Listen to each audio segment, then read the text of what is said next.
मिलता है जो उनसे अपनी कुछ मदद करने के लिए कहता है, लेकिन वो कहते हैं कि हम तो यहाँ किसी दूसरे भिखारी के लिए आए थे। ये सुनते ही वो बूढ़ा भिखारी गुस्से में उन्हें गाली देता हुआ वहाँ से चला जाता है।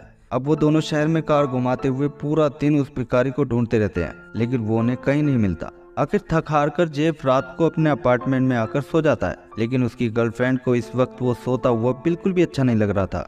इसलिए वो उसके कान के पास जूसर मशीन चलाकर उसे नींद से जगा देती है और चिल्लाते हुए कहती है कि आखिर वो इतना बेवकूफ कैसे हो सकता है कि उसने अपने गुड लक का नाम तक नहीं पूछा और ना ही ये कि वो कहाँ रहता है। जेफ कहता है कि वो सुबह को जाकर उसे ढूंढेगा तो कहीं ना कहीं वो मिल ही जाएगा। अगले दिन सुबह को जेफ के पास अपनी माँ की कॉल आती है जो एक कॉफी शॉप में उसे मिलने के लिए बुलाती है, क्योंकि काफी दिन से उसने जेफ को देखा नहीं था। कॉफी शॉप में वो अपनी माँ को सारी बात बता देता है और कहता है कि अब उसका गुड लक वो भिखारी उसे कहीं नहीं मिल रहा है। उसकी माँ कहती है कि उसे नहीं लगता कि उसका गुड लक वो भिखारी था, बल्कि ये इंस्टेंट कर्मा यानी कर्मों का फल था, जिसके बारे में उसने इंटरनेट पर पढ़ा है कि अगर हम किसी के साथ अच्छा करेंगे तो कहीं ना कहीं किसी न किसी रूप में हमारे साथ भी कुछ अच्छा ही होगा, और अगर हम बुरा करेंगे तो हमारे साथ भी बुरा होगा।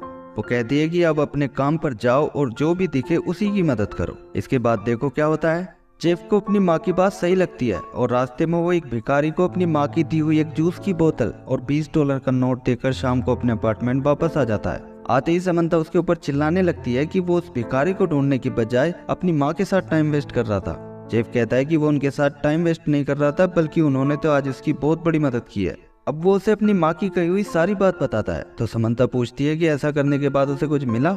जेफ कहता है कि नहीं मिला, लेकिन चलो एक बार फिर से देखते हैं। अब वो समंता को साथ लेकर एक बार फिर से कार की तलाशी लेने जाता है और ठीक से देखने पर समंता को कार की पिछली सीट के पास जो उसकी कुछ बोतलें और उनके ऊपर रखे $200 दिख जाते हैं, जिसे देखकर वो बहुत खुश होती है, लेकिन वो कहती है कि बड़ा हाथ मारने से पहले एक दिन और इसे आजमा कर देखना चाहिए।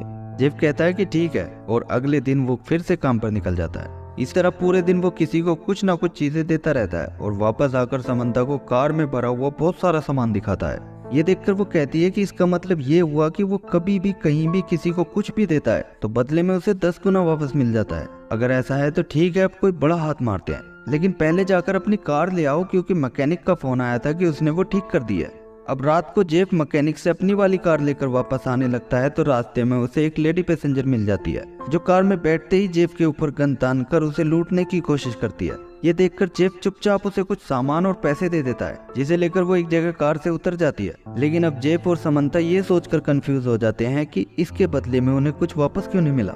जेफ को लगता है कि शायद ऐसा इसलिए नहीं हुआ क्योंकि उसने उस लेडी को पैसे दिए नहीं थे, बल्कि उस लेडी ने गन पॉइंट पर उससे ये पैसे छीने थे। लेकिन पूरी रात सोचने के बाद अगले दिन वो समंता के सामने शुरू